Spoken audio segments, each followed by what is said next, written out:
Hey, everyone. Welcome to Locked On Lakers for Tuesday. Brian Kamenetsky and Andy Kamenetsky. Kyrie Irving trade scenarios are starting to take shape. But how long is this whole thing going to take? That's next on Locked On Lakers. You are Locked On Lakers, your daily Los Angeles Lakers podcast. Part of the Locked On Podcast Network, your team every day.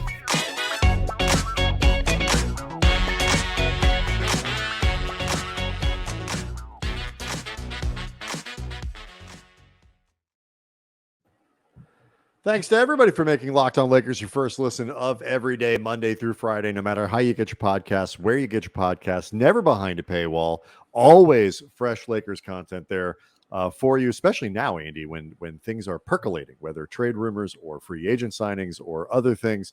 And Locked On Lakers on YouTube is where you go to get the podcast often earlier than the audio version. You get to see us and hear us.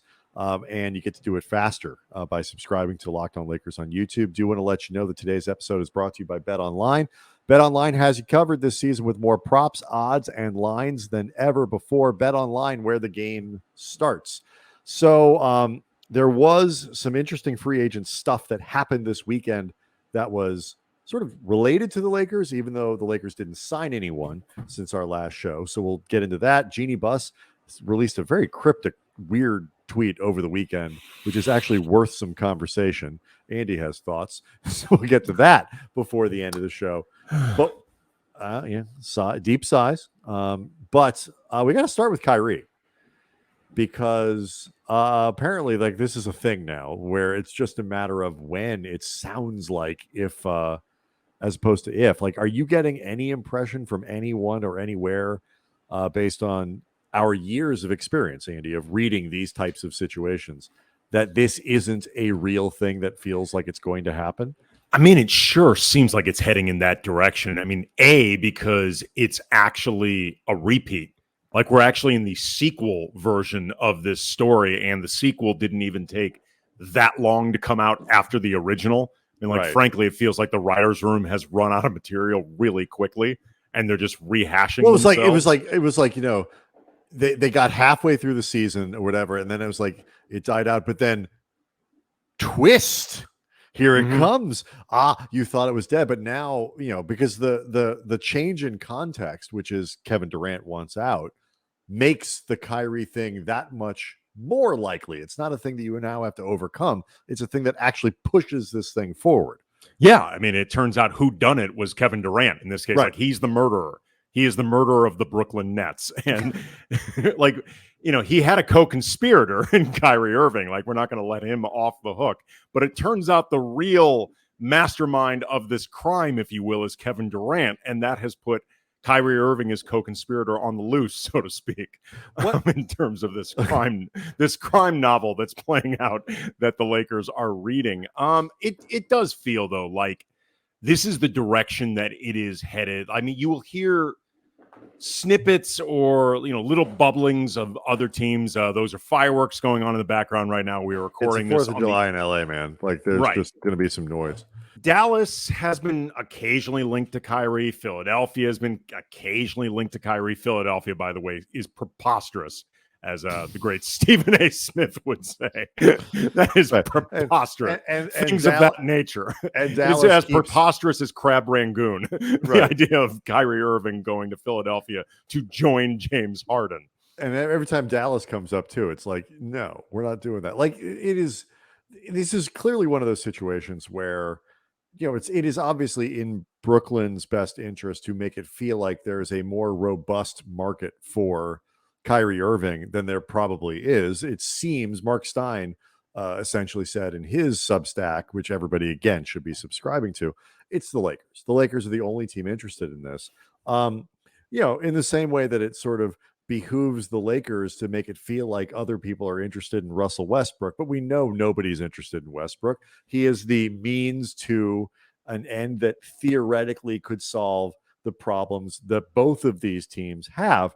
Also does remind you that every contract can in fact be traded. You just sometimes need a disgruntled superstar who's willing to blow up a team so that tangential pieces have, like, this this whole thing is, is really quite a testament to the way the world works around the NBA. I mean, you and I, Brian, are not deep inside the world of the CBA like an Eric Pincus or a Larry Kuhn or someone like that. But I can promise you, these next negotiations are going to be hella contentious. The owners are going to be demanding everything when it comes to trying to prevent this stuff.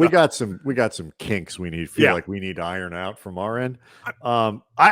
We will get to this, and I don't need even to jump into this today, but like this episode, from the creation of the Brooklyn super team, including the Lakers in the Westbrook era, to however this ends, to the explosion of the Brooklyn super team, is going to be one of these sort of studied seminal moments in NBA history that I think really does change the course of how teams and superstars, particularly superstars as they get near and past 30, engage with each other, at least under the current system. It is going to be profoundly impactful for how the league looks going forward.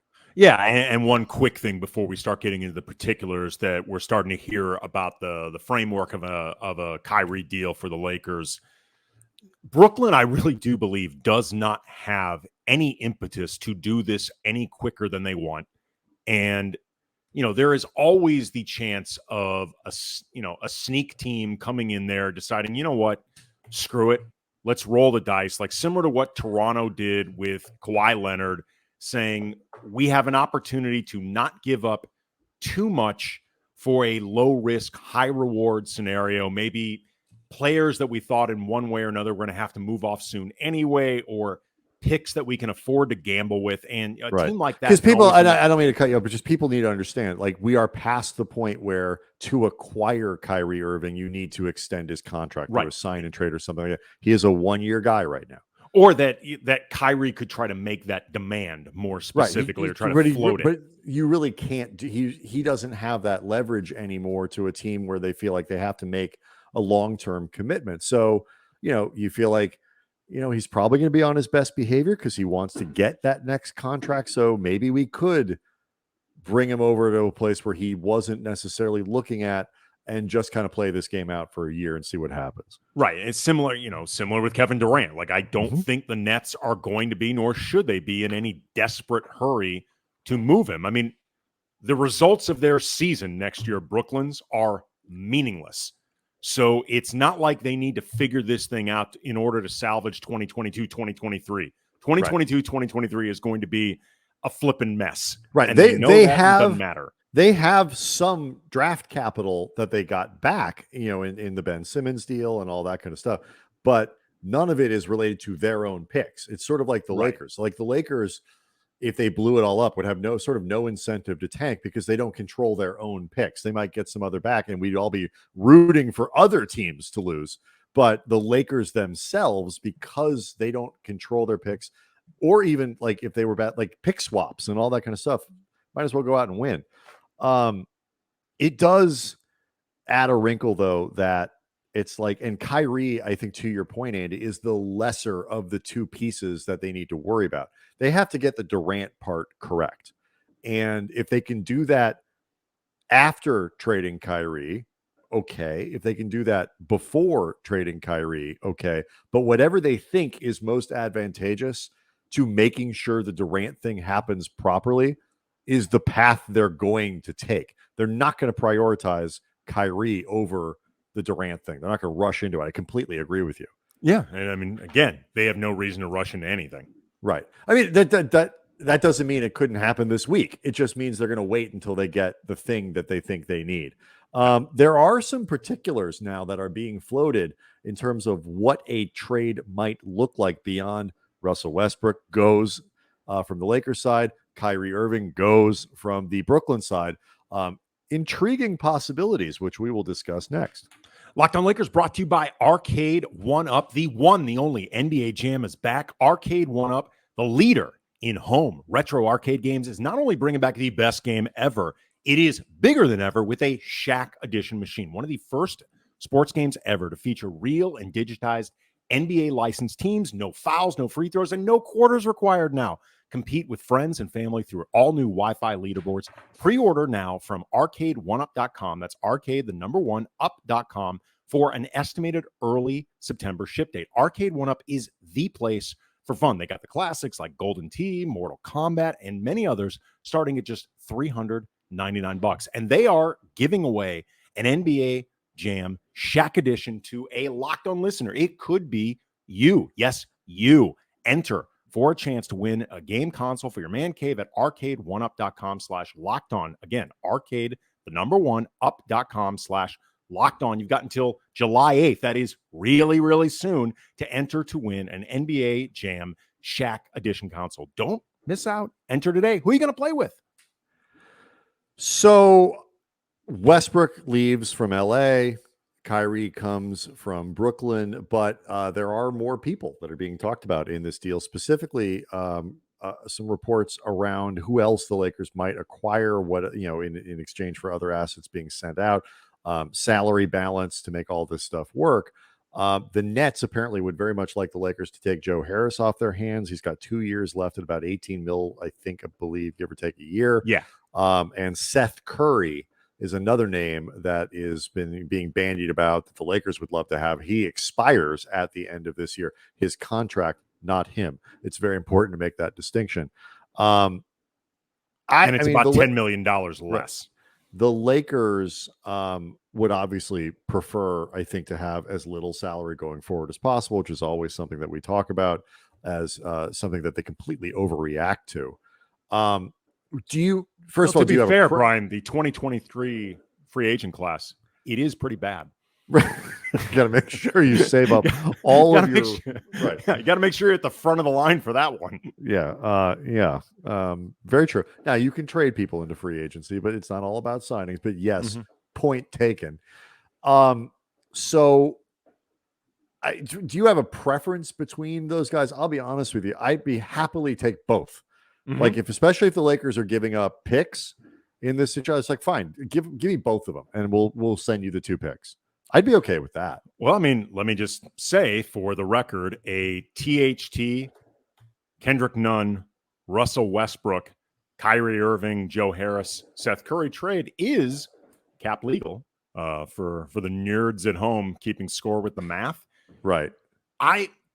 Although I would think from Brooklyn's point, it's less about the THT Nunn part of it as it is the 2 picks. Sure, but I'm just saying you might need that just to make the math work. Right. Possibly depending on I don't have all the numbers in front of me. But would you? Right. Sure. Would you give up both picks to get Kyrie, Harris, and Curry? Would you? Possibly, because then you are starting to build out the depth of your roster in ways that makes it so potentially either THT, especially because where he's at right now still is a question mark. Kendrick Nunn is a question mark because he didn't play last year. There starts to become less importance on those guys. You also have the ability then to keep those guys to possibly flip for somebody else or just to have them as assets. Right. I would have zero issue with bringing on both Curry or Harris. This team needs a lot of shooting, and those guys are both elite shooters. Yes. Quick reminder, both of those guys, nobody they signed, I should say, over the initial free agent period can shoot. Like nobody. Right. Honestly, if I had to choose between Curry or Harris, I would actually take Harris. I think he is a more useful player for the Lakers on a lot of different levels than Curry. Even though I like Curry, I would happily have. But he's little. Both of Seth Curry. Yes. Seth Curry is 6'2". He's listed at 6'2". That has always been the thing that until he really kind of established himself in the league was the problem. And he a guy like Curry needed to really prove that he is a high volume, high percentage shooter. By the way, both of these guys are career 43.9% 3-point shooters. Like they are elite 3-point shooters. And Harris, since 2017, 2018, his worst season from 3-point range is 42%. So even with the thing that happens to all shooters when they put on a Lakers uniform and go shoot at Crypto, where they immediately lose like 6 percentage points or whatever off their thing, they can't hit the rim, he'd still be like at 39 or 40%. And therefore would help them. They're starting. I agree with you. They're starting small forward right now is Troy Brown, perhaps. Like, no matter what configuration, if you have AD starting at center and LeBron at power forward, there is no universe in which a healthy Joe Harris isn't your starting small forward. Yeah. He fills a position of need. I agree with you. The contract could be valuable if, assuming again he's healthy. There's a 0% chance you couldn't find a way to trade Harris if you need to next offseason. He's one of the best shooters in the league. That guy will always have a job and value. Curry would be enormously valuable for this team too. Just go get them both. You know what? Get them both. It's fine.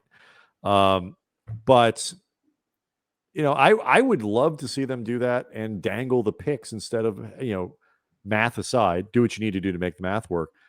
In this particular case, if you're going to make this move, I would do it and try to hold on to as much infrastructure as you have, because the advantage of getting Curry and Harris, if you can keep one or two or whatever of your other guys, keep as many of your other players as you can, is now you actually have built a roster, a genuine roster with some sort of middle class in it, which was, always been has been the problem for the Lakers last year. You have guys who are not all-stars, but are pretty good players kind of in that middle ground, and they need that desperately. And if you're going to make the play for Kyrie, for whatever, make it in a way that allows you to have a complete roster, or as close as you're going to get, on your hands. It also I am not worried about, this idea of salary, cap space. Yes. I was just going to say it would be exceptionally short-sighted to let the Harris deal fall apart because you are worried about that one extra year on his deal, clean caps in 2023. It's like, dude, Pelinka, this is your job. It's to be creative. And, if the problem is Jeanie Buss doesn't want to pay for it, like, what are you doing? Like, it's what are we actually doing here? Right. But the idea that you would let that get in the way, I would really like to think is not going to be a thing. Look at what the Knicks did to get the salary off the books that they needed to do to bring in Jalen Brunson. Like, it's not that hard, for players, particularly for players who have an incredibly marketable skill. Joe Harris, in his last full season, shot 47.5% from 3-point range. He's done that twice in two of his last 3 full seasons. He shot 47.5%. He is not hard to trade. That is not hard to move.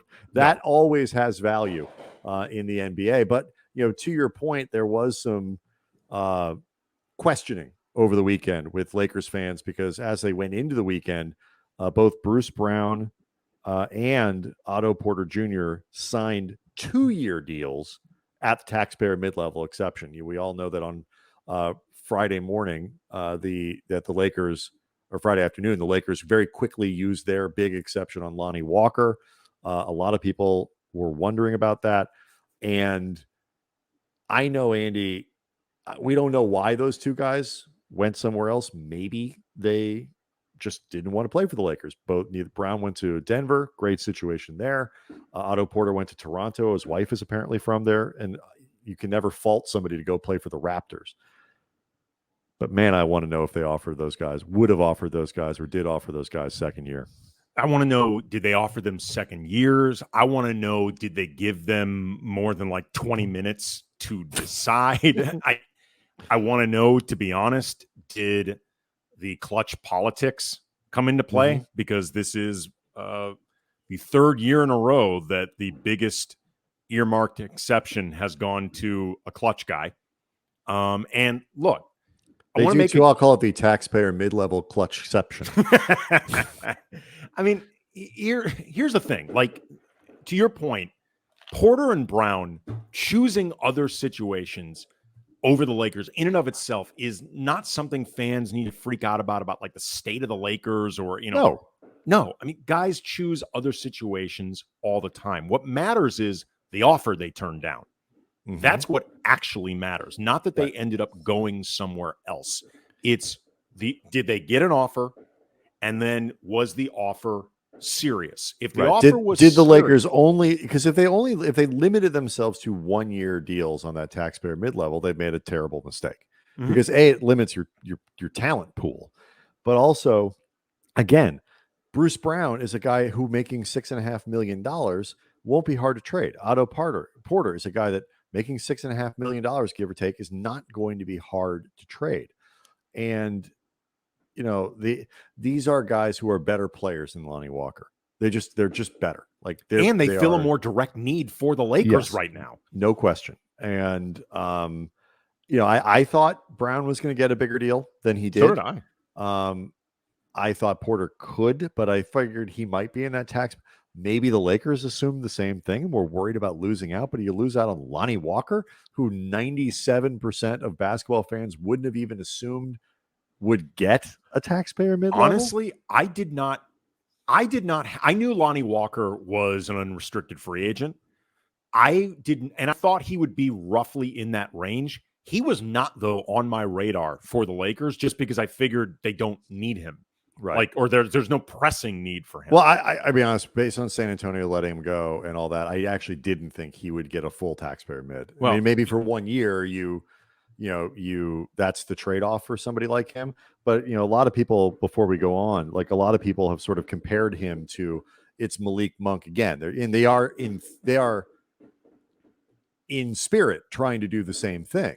But there's a really big difference between Monk at the minimum as a resurrection project and Walker as your only taxpayer mid. Right. And it's a very big difference between those two things. Yeah. And again, details are going to start coming out. And if they made a serious offer and gave guys serious time to think about it, and Brown or Porter went in different directions, they might have said, whatever. Guys, how about 2 years? I would have offered somebody like Bruce Brown a third year to see if that makes a difference. But okay, fine. If they say, yeah, hey, guy, no, we have these three things. He prefers these three destinations. Great. Don't waste your time. Okay, that's fine. Anyway, Jeanie Buss. We'll find out more. Jeanie Buss tweeting weird stuff over the weekend. Mm-hmm. Let's talk about it next. Locked On Lakers brought to you by Built Bar. Okay, the Built Bar bakers, scientists, geniuses over at Built Bar, they never stop finding new ways to spin forward their creations, and they have taken the recent instant classic, the coconut brownie chunk. They've added some marshmallows, and boom, you got yourself a coconut brownie chunk puff. It's the coconut brownie chunk Built Bar, that flavor that you love, but now it's got a chewy marshmallow, and as always, covered in 100% real chocolate. Low calorie, low sugar, high protein, made as always with the collagen protein. It's the good stuff. It's the stuff that your body absorbs more efficiently with tons of health benefits. Eat something that tastes good and good for you. It's perfect when you got a craving or you just need a quick, healthy snack. Coconut brownie chunk puffs. They're only here for a limited time. So go to built.com right now. You don't want to miss out. Just go to built.com, order a box of the coconut brownie chunk Built Puffs right now. Go to built.com, use the promo code LOCK15, get 15% off your order. Again, promo code LOCK15, 15% off at built.com. All right. So last week we brought on a new partner for the show. Incredibly excited to keep talking about them today. Duer, D-U-E-R. These are the makers of incredibly comfortable clothes, particularly incredibly comfortable pants. And the idea here is it's performance clothing that's made very simple and very versatile. It's staple items. You can wear them with anything. You can wear them basically to anything. So whether you're going to the office, whether you're hanging out with your friends, whether you're going to the playground with your kids and running around there, it's lifestyle clothing that kind of matches whatever your lifestyle is. I've got 3 pairs of pants. I've got the jeans, I've got the Live Free Adventure pants, and I've got the No Sweat joggers. They are all incredibly comfortable and have basically become the 3 pairs of pants that I wear. It's kind of cool, Andy, that we get to talk about a brand that we actually have had a chance to touch and feel and go in and try the clothes and meet the people and do all this stuff. 170 South La Brea in Los Angeles is where the physical store in LA is. Go in there, rub the fabrics, do all that stuff. Nobody's going to judge you. It's okay.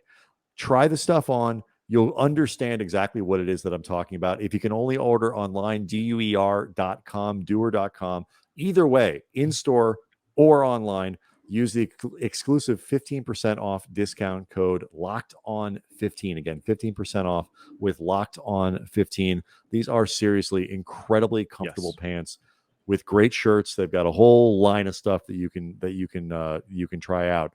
Again, 170 South La Brea in Mid City or Duer.com, LOCKEDON15.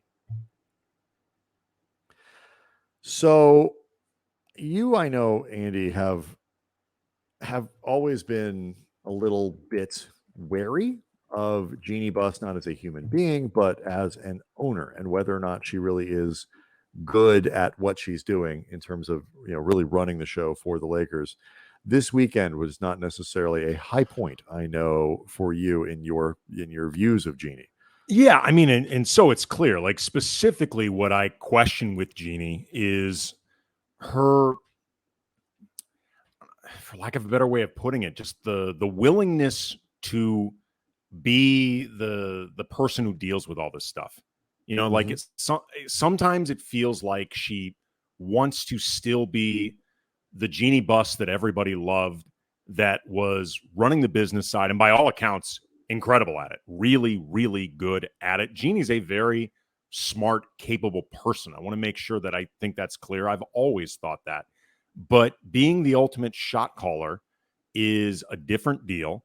It requires you to have a different persona in a lot of ways, one that often you will not be as automatically liked. You will not be as automatically popular. And in certain respects, I think maybe you should be a little less online. And over the weekend, she sent out a tweet that I think certainly supports the idea of either being less online or being more careful with what you do online. When she tweeted out on July 3rd, "I miss KB being Kobe Bryant. He would understand and explain everything that I'm not allowed to. Honestly, he was the greatest Laker ever. He understood team over self, meaning your rewards would come if you valued team goals over your own, and then everything would fall into place." All can reply, all being everybody that follows Jeanie on Twitter. This predictably caused a mass storm of replies, and people all did reply. Yeah, and people trying to sift through this thing, cracking the code, figuring out exactly what she is talking about. I also want to make clear from the get-go, before we start getting into the more cryptic sides of this, to whatever degree this was purely about missing and mourning Kobe, that is obviously understandable and fine. Like, Jeanie is, I'm sure. No, like a tweet that just talks about missing Kobe, being sad about his death, and just still Right. missing them. Like, they were really tight. It's like, Right. these are, there's nothing wrong with that. There's just a lot going on in this tweet. It feels like a subtweet for example, for any number of potential people, depending on how you want to read it, which is, I think, part of what the reaction was, is like, wait a minute, who are you talking about when you say, that are there people in here who aren't understanding or are not putting team over self? Are you talking about Russell Westbrook? Are you talking about, the potential? Are you talking about Clutch? I mean, who are you talking about here when you make that thing? Or are you talking about nobody and you're just talking about Kobe? It's very unclear. And at a time where the Lakers are in this very fluxy sort of situation, the owner sending out things that appear to be subtweets is not a good look. Right. I mean, it could be LeBron. It could be the incoming Kyrie Irving, that you are allowing the perception that you don't think he is somebody that should be joining this team because he does not value. Or are you trying to send him a message to remind him about Kobe? Because Kyrie and had a deep respect for Kobe. Like, so like, are you trying to remind him of the Kobe legacy? I don't know.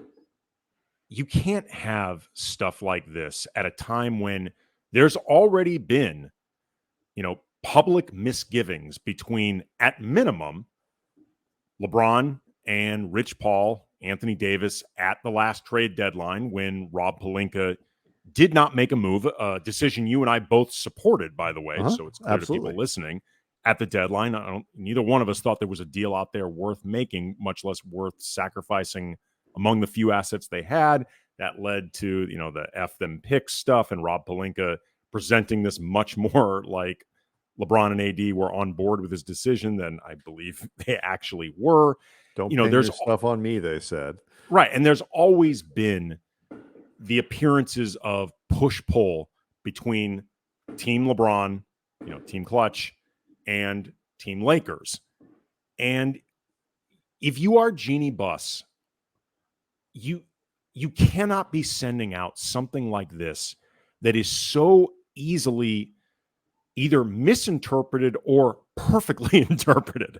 Either way, that like the idea that you are putting out something like this that also sounds, to be totally honest, like you're painting yourself as some type of victim in the middle That was of the all other. this. That's the other half of it. The sentence that really got my attention in this more than anything was he would understand and explain everything that I'm not allowed to, which basically to me I read as I'm being blamed for stuff. People don't understand what's really happening, and I can't say certain things because of politics, because of feelings, because of whatever it might be. But if people really knew the truth, I wouldn't be getting the criticism that I'm Right, getting. but how would that may not be what she means, but it sure comes off that way as somebody who's sort of feels like she's being unfairly criticized or unfairly sort of persecuted, right? But what for is she the saying? Lakers' shortcomings. That if Kobe was still alive, he could go out there and speak on her behalf about this? He would explain what's going on here in a way that would let people understand the truth so that they wouldn't be critical of her. That's how I read it. And and if I'm misreading it, again, it goes back to the previous point. It came off as a strange combination of Kobe mourning, which comes from an absolutely genuine place and neither one of us are questioning. No. And martyred, like sort of self-victimhood here, but that to me, I didn't get. But there's a step beyond that, though, to me, when it comes to the Kobe piece of this, because in certain respects there, you're using Kobe as almost like an imaginary cudgel in certain ways. Like Kobe could have either put a stop to what's going on. Like, he could have handled everything. He could have gotten the correct people in line. He could have spoken on my behalf. Like, he becomes at that point somewhere between a cudgel or a meat shield. Or a shield, right. I was thinking more of a shield. And that would not be, at least in term, who knows where things would have gone over the last couple of years had that tragedy not have taken place. But that would not have been, as we understand it, Kobe's role anyway. And if Kobe does that, though, everybody knows he's speaking for you in certain, like, one way or another, you are the person in charge. And this gets back to my original, the original thing we were talking about with Jeanie. These are the things with being in charge that you need to be comfortable with. Like, you need to be comfortable with if the politics, for example, are getting out of hand in ways that you think are actually hurting the organization. You need to either be in front of it or empower Rob Pelinka to be in front of it, or empower somebody to be in front of it. Otherwise, you can't complain if you feel like you're getting run over and then getting blamed while you're getting run over. Yeah. You are the most powerful person in this organization, contrary to a lot of widespread belief. Yeah. It's you. It was a tweet that is a reminder that both everyone has to be real careful about what you actually are posting on social media. When you are representative of an organization like hers, that you really have to be careful, and that it is unfortunate that sort of people who have dual roles in life, they are people, and then Jeanie Buss is a human being who lost a friend. She is also the owner of the Lakers. In the capacity of owner of the Lakers, Jeanie, who lost a friend, has to be real careful about what she tweets. Well, and so if you can't just, it wasn't a great moment in my mind. I don't have a whole lot more to say about it, but it's just the timing right. And the timing was really bad. The timing is awful. Yeah. And look, it may be just a really awfully tweeted version of sincere grief and still moving through this process. And again, both of us do not question at all what she's going through in that end with missing Kobe. Neither one of us doubt that. But I mean, again, you just got to be way more careful. It's not helpful. Yeah, I agree. All right, so we'll try to do some summer league stuff. We haven't had a chance to touch on that. The Lakers in the finals of the California Classic, Andy. Summer league team just taking the world by storm The here. players have looked good. They have. We got some stuff to talk about there. And